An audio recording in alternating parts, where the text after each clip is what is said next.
are back here on the Art Fort Lauderdale podcast, episode 13, with artist, fitness instructor, and former NFL player Brian Poli-Dixon from his studio here in beautiful Davie, Florida. If you didn't know about Art Fort Lauderdale, we created the first art fair on the water that takes place in luxury waterfront homes on the Los Osos Intercoastal Waterways, made only accessible via boat.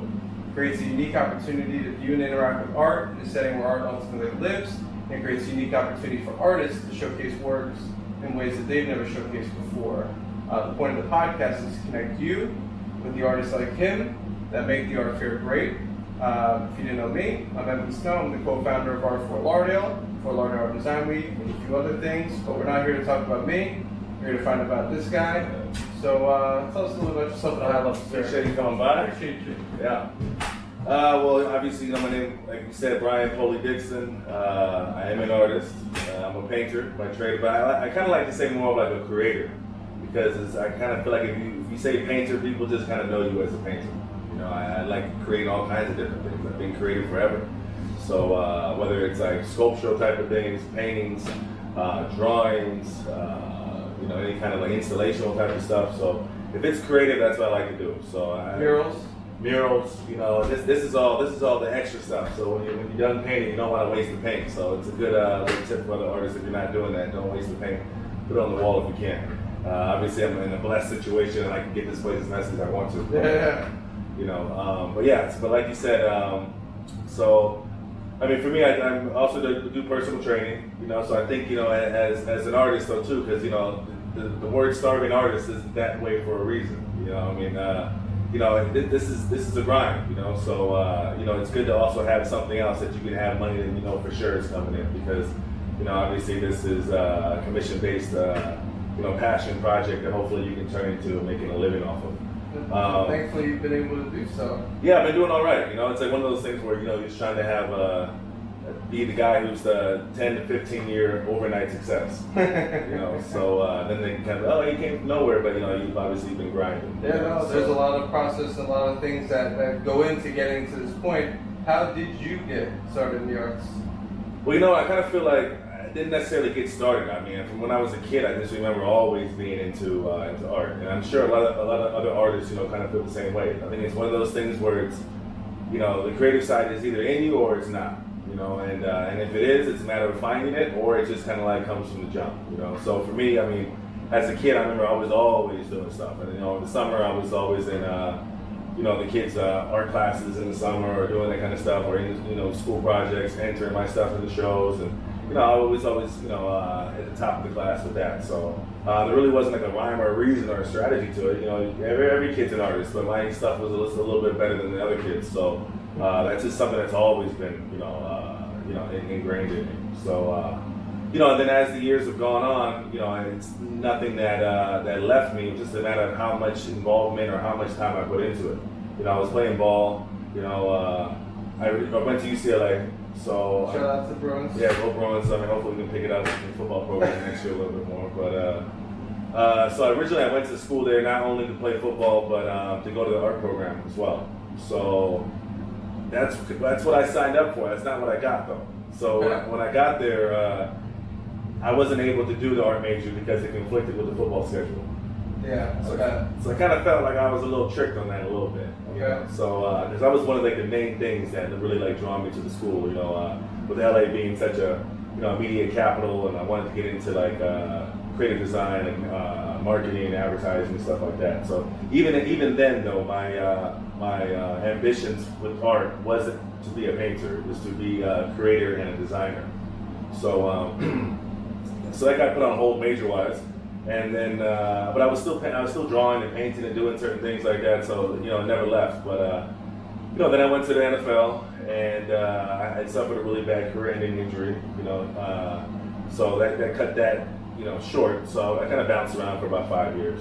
So that was a bittersweet situation. So even with all that went, I mean, people identify me as a football player or an athlete, but I kind of feel like I've just kind of changed.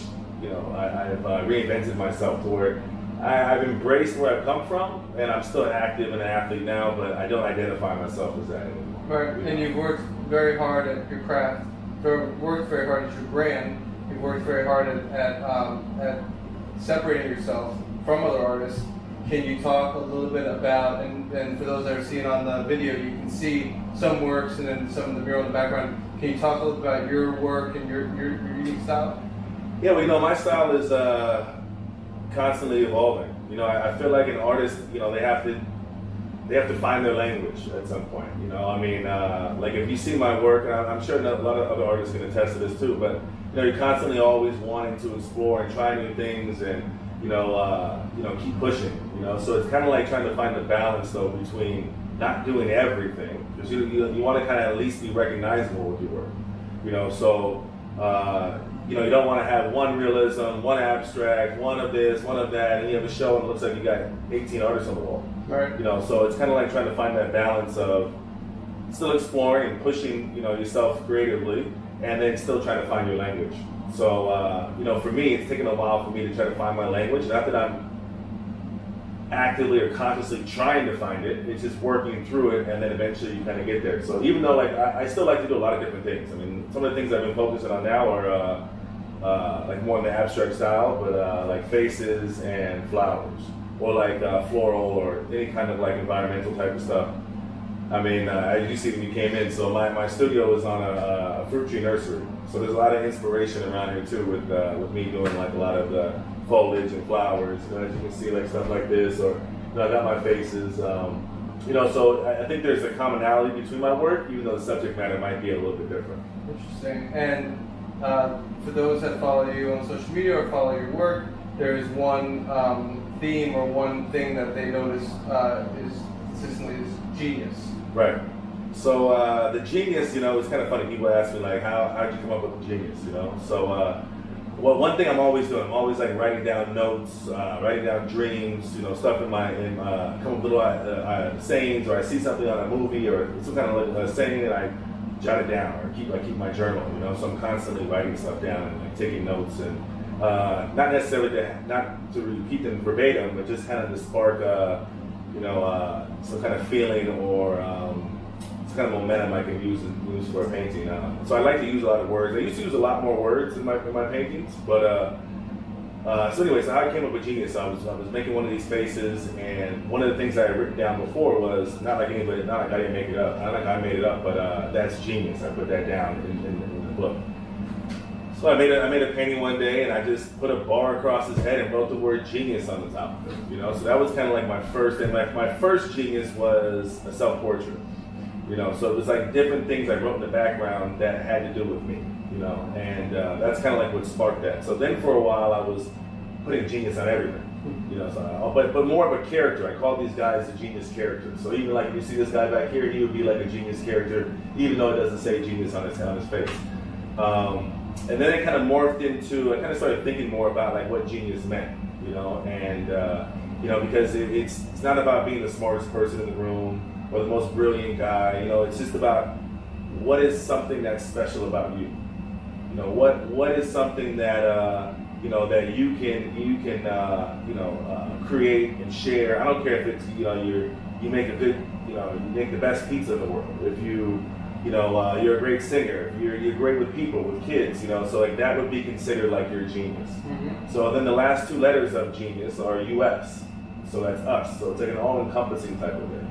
So now I've just tagged all my work as genius, because this would be considered like one of my geniuses.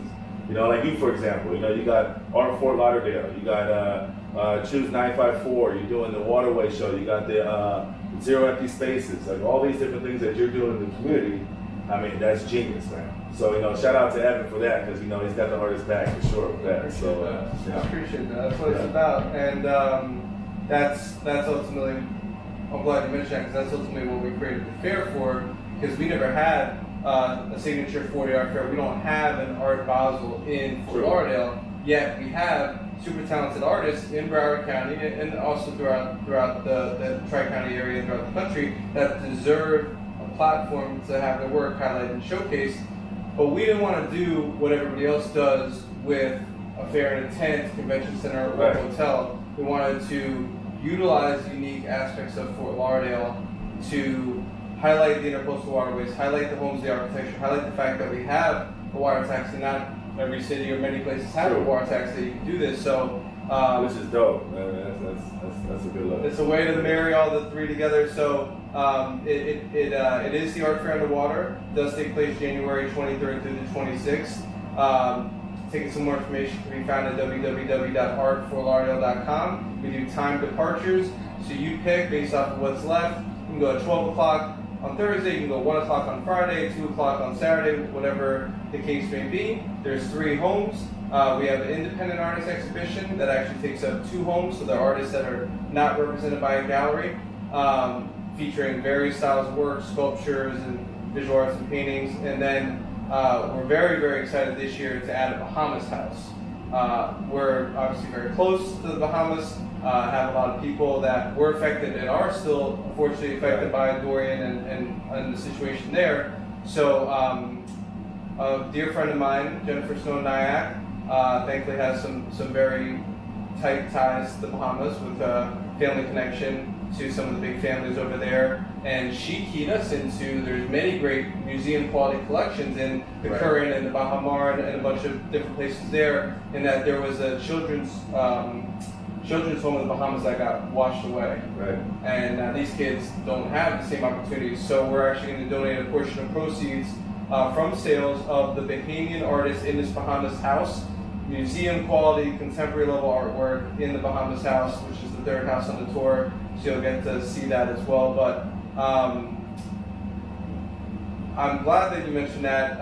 Not everybody is as well-traveled as you are and has been able to show as many places you have. Where are some places that either people have seen Genius, either on your social media or maybe in other parts of the country or continent? And then where are some other places that they could have seen your work before?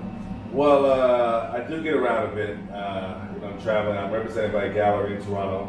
I'm looking for a gallery actually down here right now, something I can have more local. I need to, kind of get that going a little bit more. But no, my work's all over the country. The fact that I'm from Arizona, Tucson, Arizona originally. My family's all still there, so I have work there. I went to school at UCLA, big base in California, a lot of work there. My friends then moved all over the country, all over the world. So, a lot of my collectors too are people that I know. So that's always a great place to start. People always say, like, how do you sell your work? Start with the people who are closest to you. And and also too, like with my brand, I'm always writing Genius on everything. That's what I was thinking. So I'm not tagging stuff. I mean, not saying I wouldn't, but in the right situation. So like Venice Beach. They got a cool graffiti spot down there that you're allowed to get down there, and it was kind of funny because down in Venice, I don't know if you haven't been, but in the graffiti section, everything's up for grabs, and there's no if you spray over somebody else's stuff, nobody cares. It's like you could write something one day and the next day it's gone. It's not like bombing work, really. Yeah, no, they let you do it. Yeah. They let you do it during a certain the weekends. So I would do everything on a lower level where everybody could reach it.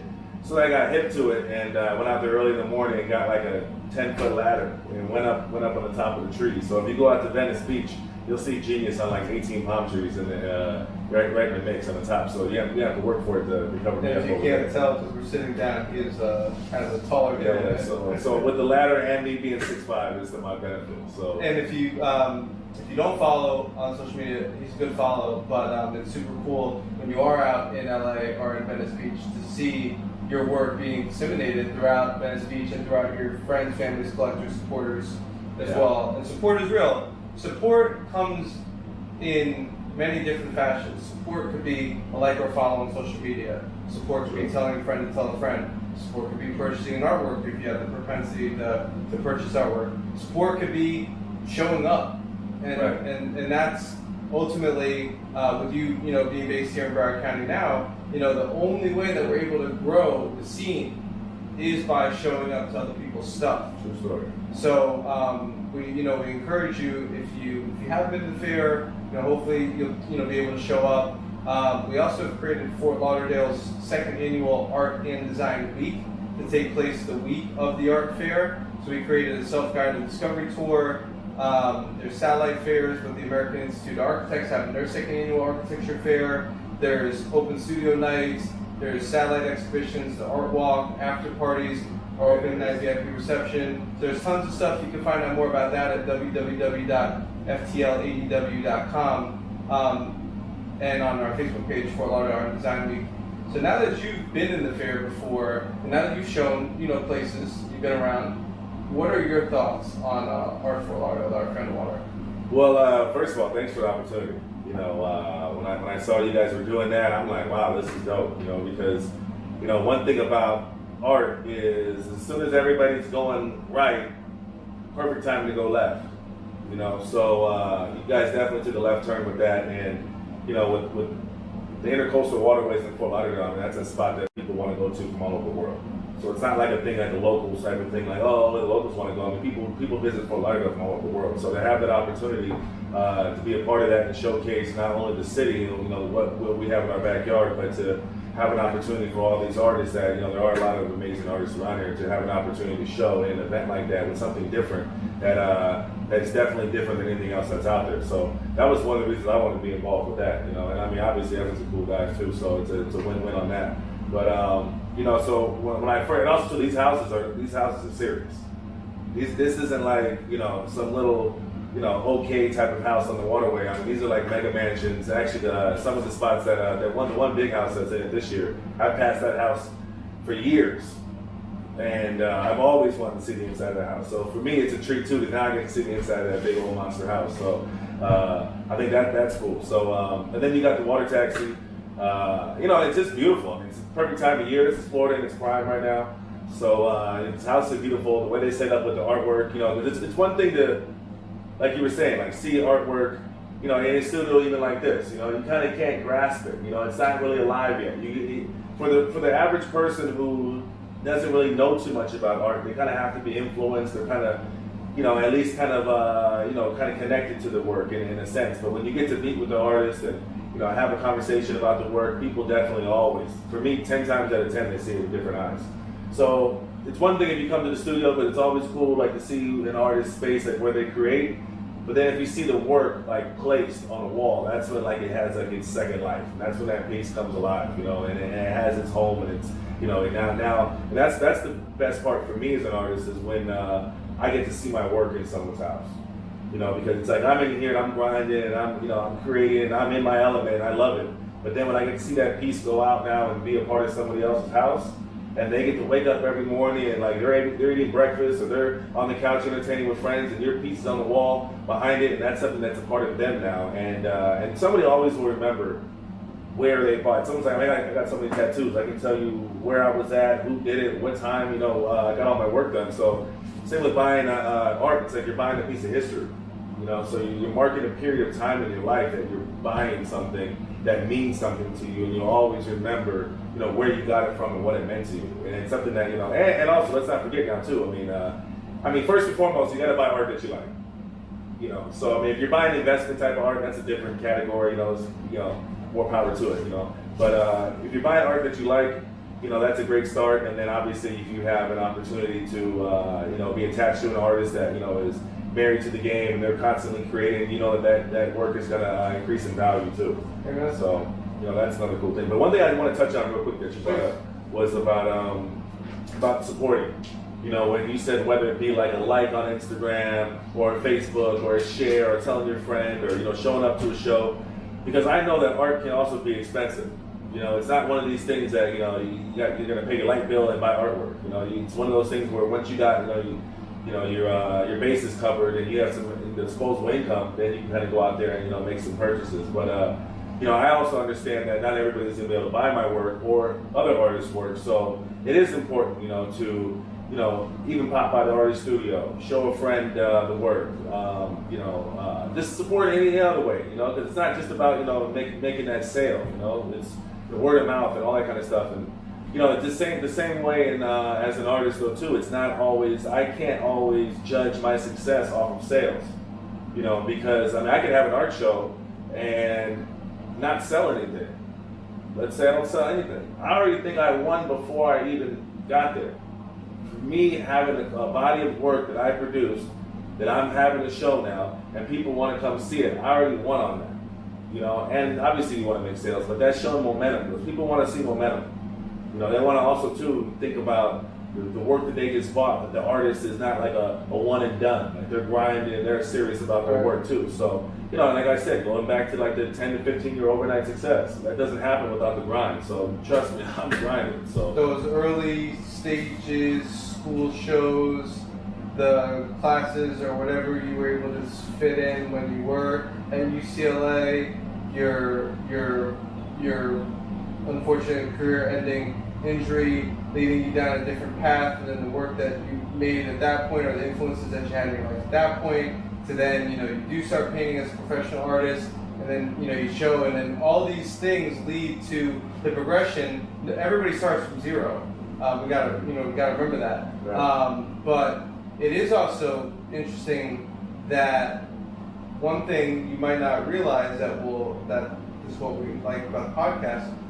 It's an independent artist exhibition at the art fair. So these artists are not represented by a gallery. Right. When you go to the Miami Art Week fairs or Art Basel, by the way, is one fair at the convention center, right. where all of the work is pretty much already sold except for the banana, which sold twice. Right.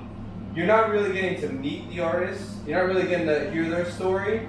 And you're generally talking to like the curator or the gallery director or the salesperson at that fair, at Scope, Red Dot, Spectrum, Pulse, whatever the case may be. Whereas at Art Fort Lauderdale, you get to meet Brian when he's there. You get to meet the independent artists, hear their story, which is super unique. Also, one thing, there's a bond and a camaraderie between the artists, the exhibiting artists, also the people that you're on the boat with. We've had people make friendships. Right. That's a super unique thing, you know, being on the water. You know, you get those couple minutes of travel time. It also gives you an opportunity to think about what you just saw.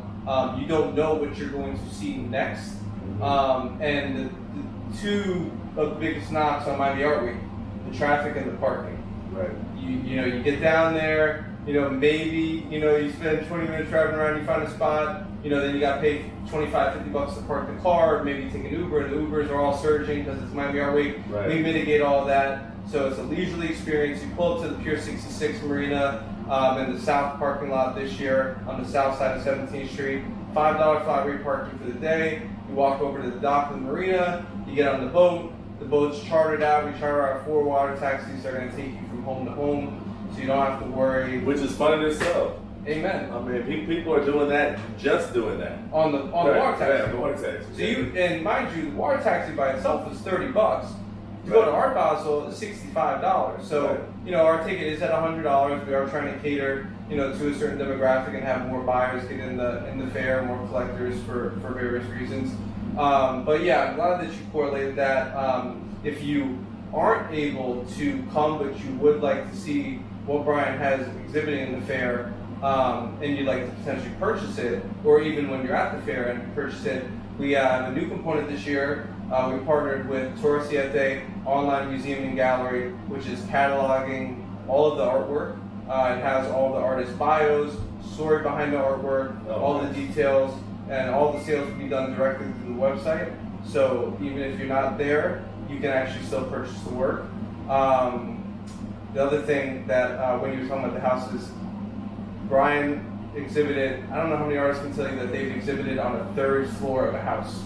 Right.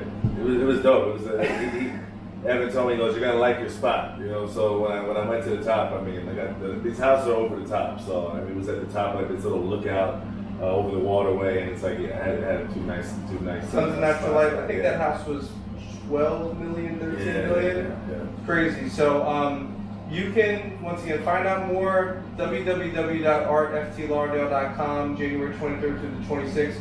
Where can they find you on the interwebs and social media?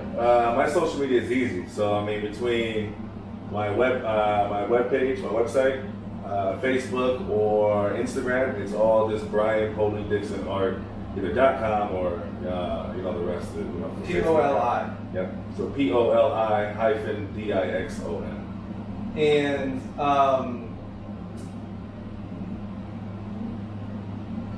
tickets are remaining. Tickets are limited because we can only fit so many people on the boats and in the homes. So we do encourage you to secure your desired date and departure time. Like I said, you can do Thursday at 12, Friday at 1, Saturday at 2. Join us for some of the after parties. Thursday night at the Wilder in downtown Fort Lauderdale. Saturday night at the W, Wednesday at the Bonnet House Museum and Gardens for our VIP opening reception and annual fundraiser. If you have any questions, don't hesitate to reach out to me at EvansSnow13, at Art Fort Lauderdale, at Choose954, at Zero Empty Spaces.